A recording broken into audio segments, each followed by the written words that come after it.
तर मंडळी, आज आपण खूपच टेस्टी मटर पनीरची रेसिपी बनवणार आहोत। हे मटर पनीर खायला जेवढं टेस्टी लागतं तेवढं ते बनवायलाही खूप सोपं आहे। तुम्ही मटर पनीर बऱ्याच वेळा बनवलं असेल, पण एकदा ह्या पद्धतीने बनवून पहा, तुम्हाला नक्कीच आवडेल। तर इथं मी 250 ग्रॅम पनीर घेतला आहे आणि पनीरचे असे मोठे मोठे पीसेस कट करून घेतले आहे, म्हणजे मग ते तुटणार नाही। आता उरलेलं पनीर आपण फ्राय करून घेणार आहोत। त्यासाठी गॅसवर पॅन मध्ये 2 चमचे तेल घालायचं आणि मीडियम गॅसवर हे तेल चांगलं गरम होऊ द्यायचं। त्यानंतरच यामध्ये पनीरचे पीसेस घालायचे। तेल जर कमी तापलेलं असलं की काय होतं की पनीर पॅनला खाली चिटकून बसतं, त्यामुळे तेल चांगलं गरम होऊ द्या। 2 मिनिट खालच्या बाजूने शेकल्यानंतर याला उलटून घ्यायचं आणि बघा असा सोनेरी रंग आला की याला काढून घ्यायचं। त्यानंतर चला आता आपण ग्रेव्हीची तयारी करूया। त्यासाठी 3 मीडियम साईजचे कांदे आणि 3 टोमॅटो कट करून घेऊया। तर कांदा आणि टोमॅटो आपला कट करून झालाय। आता पॅन मध्ये तेल घालूया। तेल तापलं की यामध्ये कांदा घालूया। कांदा आपल्याला गुलाबी रंगावर परतून घ्यायचा आहे, याला जास्त ब्राऊन करायचं नाही। यामध्ये मी आता काही खडे मसाले घालते, जसं की 2 हिरवे वेलदोडे, दालचिनीचा 1 तुकडा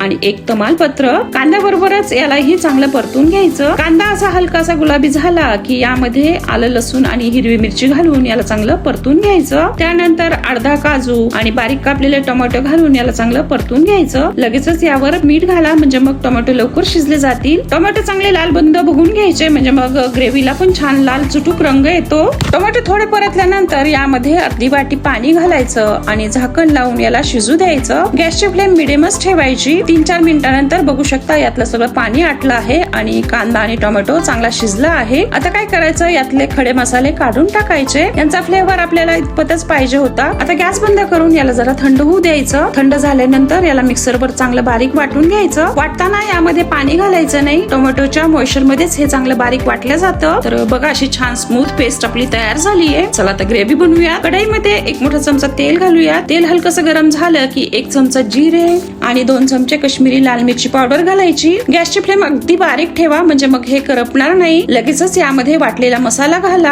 आणि परतून घ्या। तेलामध्ये अशी मिरची पावडर घातल्यामुळे ग्रेव्हीला रंग खूप छान येतो। तर या मसाल्याला तेल सुटेपर्यंत हे आपल्याला परतून घ्यायचं आहे। यामध्ये आता पाव चमचा हळद, 2 चमचे धने पावडर, अर्धा चमचा जिरे पावडर आणि 1.5 चमचा किचन किंग मसाला घालायचा। किचन किंग मसाल्याऐवजी तुम्ही गरम मसाला घातला तरी चालेल। आता याला चांगलं परतून घ्यायचं। यामध्ये हळद जरा कमीच घालायची।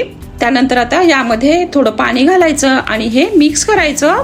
झाकण ठेवून लो गॅसवर मसाला चांगला शिजू द्यायचा। अधूनमधून याला हलवून घ्या। साधारण 4-5 मिनिट मसाला मी चांगला शिजू दिला होता आणि 1-2 वेळा त्याला हलवून सुद्धा घेतलं होतं।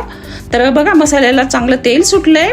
असाच मसाला तुम्हाला सुद्धा परतून घ्यायचा आहे तेल सुटेपर्यंत। आता यामध्ये वाफवलेले मटार घालून याला चांगलं परतून घ्यायचं। मी मटार आधीच वाफवून घेतले होते, हवं तर तुम्ही फ्रोझन मटार घातला तरी चालेल।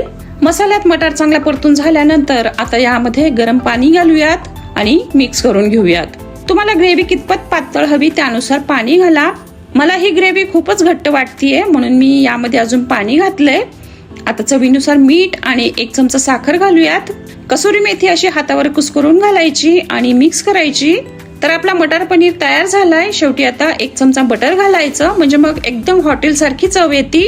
बटर नसेल तर तुम्ही साजूक तूप घातलं तरी चालेल। तर बघा किती छान मटर पनीर आपला तयार झालाय। कोण म्हणतं हॉटेलच्या भाज्या घरी बनवता येत नाही? बघितलं ना, किती सोपी पद्धत आहे। तर चला, रेसिपी आवडली असेल तर लाईक अँड शेअर जरूर करा आणि सुनीता लवांडेज किचनला सपोर्ट करा। साईडला जे भेंडीचं रायता आहे ते सुद्धा खूप भारी लागतं। याचं सुद्धा रेसिपी मी शॉर्ट व्हिडिओ मध्ये अपलोड केलेली आहे, तेवढं तुम्ही प्लीज चेक करा।